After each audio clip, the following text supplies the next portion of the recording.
Dans l'optique de contribuer à l'amélioration de la mesure gouvernementale des gratuités des soins des enfants de moins de 5 ans et des femmes enceintes, le SPONG, à travers son groupe de travail protection sociale et l'appui financier de l'UNICEF, fait depuis 2018 le contrôle citoyen dans 6 régions sanitaires qui sont Dori, Kaya, Fada, Tinkodougou, Manga et Koudougou.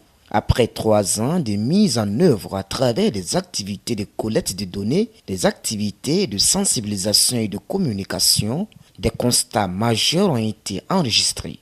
Il s'agit entre autres de la méconnaissance du panier de soins par une certaine partie de la population, les paiements à tort infligés à certains patients, les ruptures des produits pharmaceutiques, etc.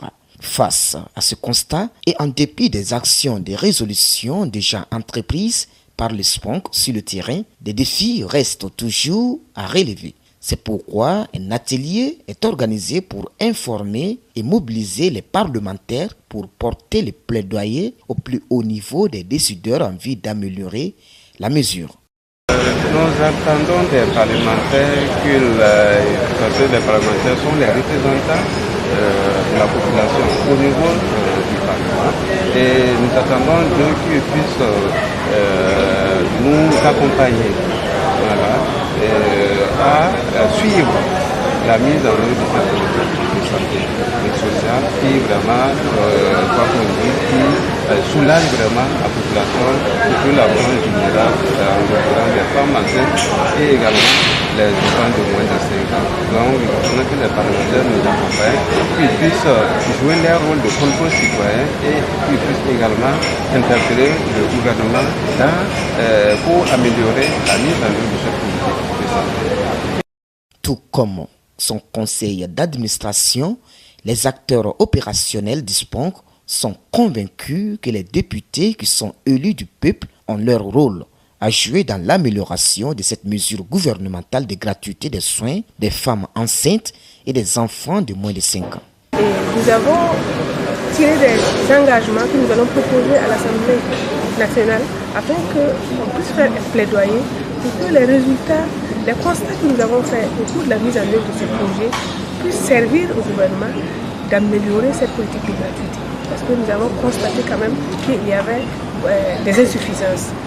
Quelque chose est déjà fait, mais il y a des insuffisances et nous pensons que quelque chose peut être fait. Les députés membres de la commission protection sociale et santé présents à la cérémonie ont alors pris des engagements pour un bon traitement du dossier au niveau de l'hémicycle. Ces engagements seront traités au niveau de notre commission, d'autant plus que la commission que nous représentons, en tout cas, travaille surtout dans le domaine de la santé. Et je pense que quand ces engagements viendront au niveau de l'Assemblée, en tout cas, serait indiqué que notre commission a travaillé dessus, que la commission prenne en tout cas le dossier à fond. Et comme aussi les autres commissions aussi peuvent en tout cas être engagées au niveau de leur avis par rapport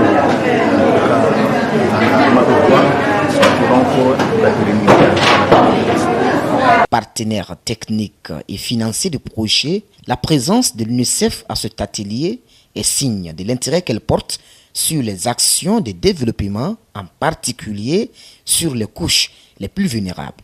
La présence de l'UNICEF à cet atelier ce matin, c'est en fait pour apprécier et encourager l'espace de dialogue qui existe entre le groupe parlementaire et le SPONG, le secrétariat permanent des organisations non gouvernementales. Pour nous, notre rôle, c'est un rôle d'accompagnement, il faut le dire d'abord.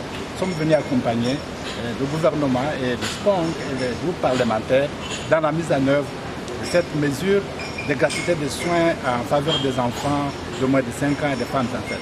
Voilà, c'est ça la signification de notre présence. C'est juste pour accompagner, pour voir comment ça marche et quelles sont les pistes de solutions qui méritent d'être renforcées ou qui méritent d'être intégrées dans notre système de programmation dans les années pour les jours à venir. Cet atelier qui vient clôturer la première phase du projet a permis de mobiliser les parlementaires autour de la problématique de l'amélioration de la mise en œuvre de la mesure de gratuité des soins des femmes enceintes et des enfants de moins de 5 ans. Ce fut l'occasion pour le SPONC de porter un plaidoyer aux parlementaires. Il est prévu dans la prochaine phase du projet l'élargissement de la zone d'intervention et bien d'autres cibles.